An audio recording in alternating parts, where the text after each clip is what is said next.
حضرت علی رضی اللہ تعالیٰ عنہ جو آپ صلی اللہ علیہ وسلم کے داماد بھی تھے اور جن کا نکاح حضرت فاطمہ جو آپ صلی اللہ علیہ وسلم کی سب سے لاڈلی بیٹی تھیں سے ہوا تھا، ایک دفعہ اپنے شاگرد کو کہنے لگی کہ آؤ آج میں تمہیں اپنا اور حضرت فاطمہ رضی اللہ عنہا کا قصہ سناتا ہوں۔ شاگرد نے کہا ضرور سنائیے۔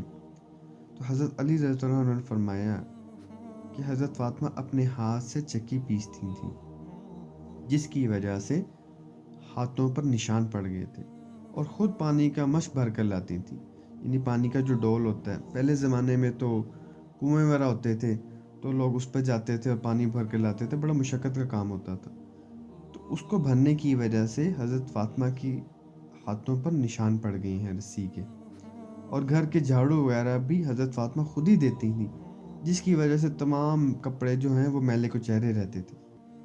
ایک مرتبہ حضور اقدس صلی اللہ علیہ وسلم کے پاس کچھ غلام خادم آئے تو حضرت علی نے فرمایا کہ میں نے حضرت فاطمہ سے کہا کہ جاؤ تم پر جا کر آپ صلی اللہ علیہ وسلم سے ایک خدمتگار مانگ لیں تاکہ آپ کی کچھ ہیلپ ہو جائے، کوئی مدد آپ کو مل جائے اس کے ذریعے سے۔ ایک مرتبہ حضور اقدس صلی اللہ علیہ وآلہ وسلم کے پاس کچھ غلام آئے۔ حضرت علی فرماتے ہیں کہ میں نے حضرت فاطمہ رضی اللہ عنہا سے کہا کہ آپ بھی جا کے حضور صلی اللہ علیہ وسلم سے ایک خدمتگار مانگ لیں تاکہ کچھ مدد حاصل ہو۔ وہ حضور کی خدمت میں حاضر ہوئیں۔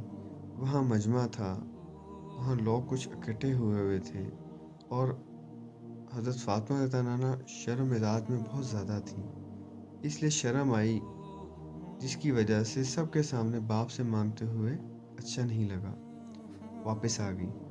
دوسرے دن سرور کائنات حضور اقدس صلی اللہ علیہ وآلہ وسلم خود حضرت فاطمہ کے پاس تشریف لے کر گئے اور ارشاد فرمایا کہ فاطمہ آپ کل کس کام سے آئی تھیں؟ وہ شرم کی وجہ سے اس وقت بھی چپ ہو گئیں اور کچھ نہ بولا۔ تو حضرت علی رضی اللہ عنہ فرماتے ہیں میں نے کہا کہ اے اللہ کے رسول، ان کی یہ حالت ہے کہ چکی کو پیسنے کی وجہ سے اور مشق بھر کے لانے کی وجہ سے ہاتھوں پر نشان پڑ گئے ہیں، اور ہر وقت کے کام کاج کی وجہ سے کپڑے میلے رہتے ہیں۔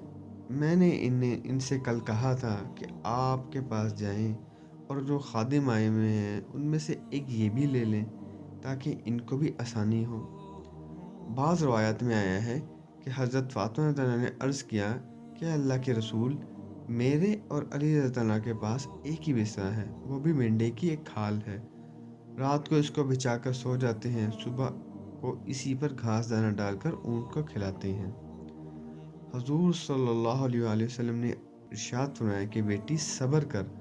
حضرت موسیٰ علیہ السلام اور ان کی بیوی کے پاس 10 برس تک یعنی 10 سال تک ایک ہی بسترا تھا، اور وہ بھی حضرت موسیٰ علیہ السلام کا چوغا تھا، رات کو اسی کو بچھا کے سو جاتے تھے۔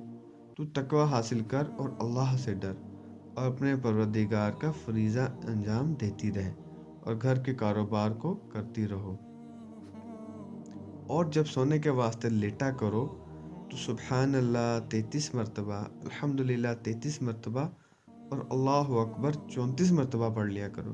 یہ خادم سے زیادہ اچھی چیز ہے۔ میں اللہ اور اس کے رسول سے راضی ہوں، یعنی جو اللہ اور اس کے رسول صلی اللہ علیہ وسلم کی رضا میرے بارے میں ہو مجھے بخوشی منظور ہے۔ ناظرین، یہ تھی زندگی دو جہاں کے بادشاہ کی بیٹی کی۔ آج ہم لوگوں میں سے کسی کے پاس 2 پیسے آ جائیں تو اس کے گھر والے گھر کا کام تو درکنار اپنا کام بھی نہ کر سکیں۔ اس واقعوں میں جو اوپر ذکر کیا گیا صرف سونے کے وقت کا ذکر ہے۔ دوسری حدیثوں میں ہر نماز کے بعد تیری اللہ کے نبی کا اپنی بیٹی کو بتلایا ہوا وہ عمل ہے جس کو کرنے والے کی اللہ تمام تھکان اتار دیں گے۔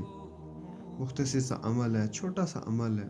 حدیث شریف میں آیا ہے، اس کا مفہوم ہے کہ جب انسان نماز سے فارغ ہوتا ہے تو ان تسبیحات کو پڑھے بغیر ہی مسجد سے باہر نکل جاتا ہے، شیطان اس کو کوئی کام یاد کرا دیتا ہے، اور جب رات سونے کا وقت ہوتا ہے تو شیطان انسان کو ان تسبیحات پڑھے بغیر ہی سلا دیتا ہے۔ ناظرین، ہم کوشش کریں کہ آج سے انشاءاللہ ہر نماز کے بعد ان تسبیحات کا اہتمام فرمائیں گے اور رات کو سونے سے پہلے بھی پڑھیں گے، انشاءاللہ اس کا ثمر ہم خود دیکھیں گے۔ اللہ پاک ہمیں عمل کی توفیق عطا فرمائے۔ السلام علیکم۔